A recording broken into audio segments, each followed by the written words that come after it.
So hey guys, तर चला happy Dhulivandan. तर आज फुल एन्जॉय करतोय आम्ही, मी आणि नंदनी. तर नंदनीचा अवतार पहा कसं आहे, आणि हा एक इकडं फ्रेश. तर हा पहा काळा डुक्कर झालेला आहे, काळा डुक्कर.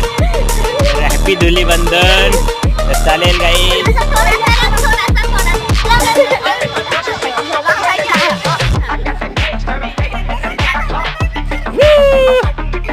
सुंदर खेळायला आमच्या बरोबर एन्जॉय करतोय.